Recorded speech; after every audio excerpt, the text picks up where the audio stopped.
Hello guys, welcome back to my YouTube channel. ಇವತ್ತು ಯಾವುದ್ರ ಬಗ್ಗೆ ವೀಡಿಯೋ ಮಾಡ್ತಾ ಇದ್ದೀನಿ ಅಂದರೆ ನಿಮ್ಮೆಲ್ಲರಿಗೂ ಗೊತ್ತಿರ್ಬೋದು, ಸುನೀತಾ ವಿಲಿಯಮ್ಸ್ ಅಂದೇಟ್ಲೆ ಹೆಸರು ಕೇಳಿದೆ ಇಟ್ಲೆ ಇಂಟರ್ನ್ಯಾಷನಲ್ ಸ್ಪೇಸ್ ಸ್ಟೇಷನ್ಗೆ ಜೂನ್ 2024 ಅವರು ಹೋಗಿದ್ದು. ಜಸ್ಟ್ 8 ದಿನಗಳ ಕಾಲ ಟ್ರಾವೆಲ್ ಮಾಡಿ ಮತ್ತೆ ಭೂಮಿಗೆ ಮಳ್ತೀವಿ ಅಂತ ಹೋಗಿದ್ರು ಅವರು ಮತ್ತು ಬುಚ್ ವಿಲಿಯಮ್ ಅವರು. ಆದರೆ ಅನ್ಸರ್ಟೈಂಟಿ ಅಂತ ಹೆಂಗಿರುತ್ತೆ ನೋಡಿ, ಅವರು ಹೋದವರು 9 ತಿಂಗಳುಗಳ ನಂತರ, ಅಂದರೆ ಮಾರ್ಚ್ 19, ಅಂದರೆ ಭಾರತೀಯ ಕಾಲಮಾನ ಅಂದರೆ ನಾಳೆ 3 ಗಂಟೆಗೆ ಅವರು ಮೆಕ್ಸಿಕೋದ ಕೊಲ್ಲಿಗೆ ಬಂದು ಲ್ಯಾಂಡ್ ಆಗ್ತಾ ಇದ್ದಾರೆ ಅಂತ ಇನ್ಫಾರ್ಮೇಷನ್ ಇದೆ. ಸೊ ನೋಡಿ, ಜೀವನದಲ್ಲಿ ಬರೋ ಸಿಚುವೇಶನ್ ಹೆಂಗೆ ಎದುರಿಸಬೇಕು ಅನ್ನೋದಕ್ಕೆ ಮೇಡಮ್ ಸರ್ ಅವರೇ ಎಕ್ಸಾಂಪಲ್ ಆಗಿರ್ತಾರೆ. ನೋಡಿ, ಭೂಮಿಯ ಸುತ್ತ ಸುನೀತಾ ಅವರು ಸುತ್ತುತ್ತಾ ಇರೋದು. ಈಗ ನೀವು ನೋಡಿರ್ಬೋದು, ಇಂಟರ್ನ್ಯಾಷನಲ್ ಸ್ಪೇಸ್ ಸ್ಟೇಷನ್ ಅಂದರೆ ಇಂಟರ್ನ್ಯಾಷನಲ್ ಸ್ಪೇಸ್ ಸ್ಟೇಷನ್ ಇದು ಭೂಮಿಯಿಂದ 400 ಕಿಲೋಮೀಟ್ರು ಮೇಲ್ಗಡೆ ಇರುತ್ತೆ. ಮೀಟ್ರಲ್ಲಿ ಬಂದರೆ 4 ಲಕ್ಷ ಮೀಟ್ರ್ ಅಡಿ ಮೇಲ್ಗಡೆ ಇದ್ದು 16 ಸೂರ್ಯೋದಯ 16 ಸೂರ್ಯಾಸ್ತವನ್ನು ನೋಡ್ಬೋದು ಅಲ್ಲಿರೋರು. ಸೊ ಅಲ್ಲಿ ಗ್ರಾವಿಟಿ ಇಲ್ಲದೆ ಇರೋದ್ರಿಂದ ಮತ್ತು ಅಷ್ಟು ಸೂರ್ಯೋದಯ ಅಷ್ಟು ಸೂರ್ಯಾಸ್ತ ನೋಡೋದ್ರಿಂದ ಅವ್ರಿಗೆ ಸ್ಲೀಪಿಂಗ್ ಕೂಡ ಅಷ್ಟೇನೋ ಕರೆಕ್ಟಾಗಿ ಆಗಲ್ಲ.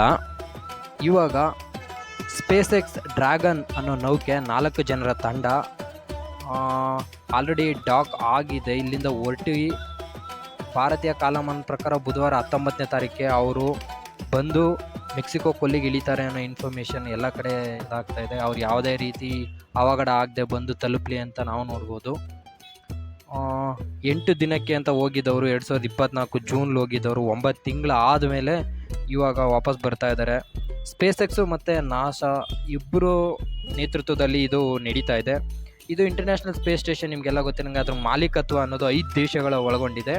ಅದು US ನಾಸಾ ಆಗಿರ್ಬೋದು, ರಷ್ಯಾದು ರಾಸ್ಕಾಸ್ಮೋಸ್ ಆಗಿರ್ಬೋದು, ಜಪಾನ್ದು JAXA, European space agency, Canadian space agency ಎಲ್ಲ ಒಟ್ಟುಗೂಡಿ ಆ ಇಂಟರ್ನ್ಯಾಷನಲ್ ಸ್ಪೇಸ್ ಸ್ಟೇಷನ್ ಮಾಡಿದ್ದು. ಅಲ್ಲಿ ಚೀನಾ ಆಗಲಿ ಇಂಡಿಯಾ ಆಗಲಿ ಅದರ ಮೆಂಬರ್ ಆಗಿರಲಿಲ್ಲ. ಈಗ ಚೀನಾದವರೇ ಒಂದು ಹೊಸ್ದಾಗಿ ಅವ್ರದ್ದೇ ಓನ್ ಸ್ಪೇಸ್ ಸ್ಟೇಷನ್ ಬಿಲ್ಡ್ ಮಾಡಿದ್ದಾರೆ. ಇಂಡಿಯಾ ಅದನ್ನು 2045 ಅನಿಸುತ್ತೆ ನಿರ್ಮಾಣ ಮಾಡೋದಕ್ಕೆ ಇದಾಕೊಂಡಿದ್ದಾರೆ. ಇವಾಗ ಕ್ರೂ 9 ಅವರು ವಾಪಸ್ ಬರ್ತಾ ಇದ್ದಾರೆ. ಅಂದರೆ ಕ್ರೂ 10 ಅವರು ಹೋಗಿರೋರು ಅಲ್ಲಿ ಉಳ್ಕೊಳ್ತಾರೆ, ಕ್ರೂ 9 ವಾಪಸ್ ಬರ್ತಾರೆ.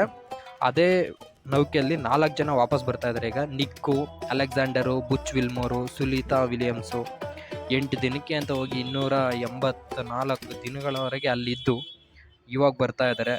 ಅಲ್ಲಿ ಏನೇನು ಸಾಧನೆ ಮಾಡಿದ್ದಾರೆ ಅಂದರೆ ವೈಜ್ಞಾನಿಕ ಸಾಧನೆ, ಅಂದರೆ 150ಕ್ಕೂ ಹೆಚ್ಚು ರೀತಿಯ ಸಂಶೋಧನೆಗಳನ್ನ ನಡೆಸಿದ್ದಾರೆ ಅಂತ ಹೇಳ್ತಾ ಇದ್ದಾರೆ. ಅಂದರೆ ಮೇಯ್ನ್ ಅಂದರೆ ಸೂಕ್ಷ್ಮ ಗುರುತ್ವಾಕರ್ಷಣೆ ಬಗ್ಗೆ ಅಲ್ಲಿ ಸ್ಟಡಿ ಮಾಡೋಕ್ಕೆ ಹೋಗಿದ್ರು. ಅದು ಸಕ್ಸಸ್ ಆಗಿದೆಯಾ, ಯಾವ ರೀತಿ ಅವರು ಅಧ್ಯಯನ ಮಾಡಿದ್ದಾರೆ, ಅದೆಲ್ಲ ಮಾನವ ಕುಲಕ್ಕೆ ಉಪಯೋಗ ಆಗೇ ಆಗುತ್ತೆ. ಇವಾಗ ಅವ್ರು ಬರ್ತಾ ಇರಬೇಕಾದ್ರೆ ಮೇಯ್ನ್ ಕಾಡೋದೆ ಅಂದರೆ ಸ್ಪೀಡು. ಅಲ್ಲಿಂದ ಬರಬೇಕಾದ್ರೆ 17,000 km/h ಅಷ್ಟು ಸ್ಪೀಡಲ್ಲಿ ಅದು ಟ್ರಾವೆಲ್ ಮಾಡ್ತಾ ಇರುತ್ತೆ. ಸೊ ಎಷ್ಟು ಹೀಟ್ ಇರುತ್ತೆ ಅಂದರೆ ಅಲ್ಲಿ ಟ್ರಾವೆಲ್ ಮಾಡ್ಬೇಕಾದ್ರೆ ಸ್ಪೀಡ್ ಕಂಟ್ರೋಲ್ ಮಾಡಿ ಅವರು ಬಂದು ಯಾವುದೇ ತೊಂದರೆ ಇಲ್ಲದೆ ಇಳಿಬೇಕು. ಅವರು ಬಂದು ನಂತರ ವೈದ್ಯಕೀಯ ಚಿಕಿತ್ಸೆ ಎಷ್ಟು ಮುಖ್ಯ ಆಗುತ್ತೆ ಅಂದರೆ, ಈಗ ಅಲ್ಲಿದ್ದೀರಲ್ಲ ಅವರು ಗ್ರಾವಿಟಿ ಇಲ್ಲದೆ 0 ಗ್ರಾವಿಟಿಯಲ್ಲಿರೋದು, ಅಂದರೆ ವೆಯ್ಟ್ ತುಂಬ ಕಡಿಮೆ ಆಗಿರುತ್ತೆ. ಆಮೇಲೆ ಸುನೀತಾ ವಿಲಿಯಮ್ಸ್ ಅವ್ರಿಗೆ ನೀವು ಏಜ್ ನೋಡ್ಬೋದು, ತುಂಬ ಅಂದರೆ 58 ಇಲ್ಲ 59 ವರ್ಷ ಆಗಿದೆ. ಅಷ್ಟು ಏಜ್ ಆಗಿದ್ರು ಕೂಡ ಇಷ್ಟೆಲ್ಲ ಸಂಶೋಧನೆಗೆ ಅವರು ಸಪೋರ್ಟ್ ಮಾಡಿದ್ದಾರೆ. ಅವ್ರ ದೇಹ ತುಂಬ ಮೂಳೆ ಎಲ್ಲ ಇದಾಗಿದೆ, ಆ ರೀತಿ ಕಾಣ್ತಾ ಇದ್ದಾರೆ ಅಂತ ತುಂಬ ಜನ ಅವ್ರಿಗೆ ಹೇಳಿದ್ದಕ್ಕೆ ಅವರೇ ಮೆಸೇಜ್ ಕೂಡ ಮೆಸೇಜ್ ಮಾಡಿದ್ರು ಚೆನ್ನಾಗಿದ್ದೀನಿ ಅಂತ. ಅದನ್ನು ಕೂಡ ಅವರು ಲೀಗಲಾಗಿ ನ್ಯೂಸ್ ಮೀಡಿಯಾ ಎಲ್ಲ ತೋರಿಸಿದ್ರು. ಗುರುತ್ವ ವ್ಯತ್ಯಾಸ ಆಗುತ್ತೆ, ಅವ್ರು ವೆಯ್ಟ್ ಲಾಸ್ ಆಗಿರುತ್ತೆ, ಅದು ಮಾತ್ರ ಪಕ್ಕ ನಡೆಯೋಕ್ಕಲ್ಲ. ಅಲ್ಲಿಂದ ಬಂದಮೇಲೆ ಸ್ಟ್ರೆಚ್ಚರಲ್ಲಿ ಹಾಕಿ ಅವ್ರನ್ನ ಇದು ಮಾಡ್ತಾರೆ. ಸೊ ನೋಡಿ, ಬರೀ 8 ದಿನಕ್ಕೆ ಅಂತ ಹೋಗಿದ್ದವರು ಇಷ್ಟು ದಿನ ಇದ್ದದ್ದು ನೋಡಿದ್ರೆ ನಮಗೂ ಜೀವನಗಳಲ್ಲಿ ಏನೆಲ್ಲ ಪ್ಲ್ಯಾನ್ ಮಾಡ್ತೀವಿ ಅದಾಗದೆ ಹೋದರೂ ಮುಂದೆ ಒಂದಿನ ನಡೆಯುತ್ತೆ ಅಂತ ಇದು ಮಾಡ್ಕೋಬೇಕು.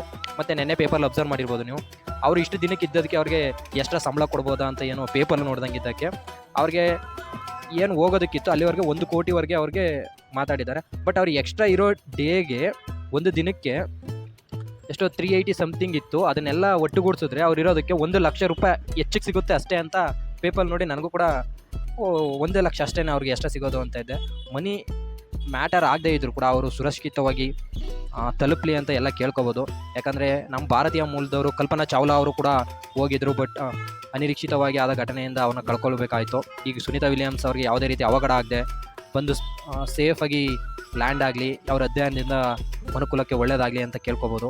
ಹಂಗೆ ಗಾಯ್ಸ್, ಇದು ಒಂದು ಇನ್ಫಾರ್ಮೇಷನ್ನು ಇಷ್ಟು ಹೇಳೋಕ್ಕೆ ಇಷ್ಟಪಡ್ತೀನಿ. ಈ ವಿಡಿಯೋ ಇಷ್ಟವಾಗಿದ್ದರೆ ಲೈಕ್ ಮಾಡಿ, ಶೇರ್ ಮಾಡಿ, ಸಬ್ಸ್ಕ್ರೈಬ್ ಮಾಡಿ. Thank you.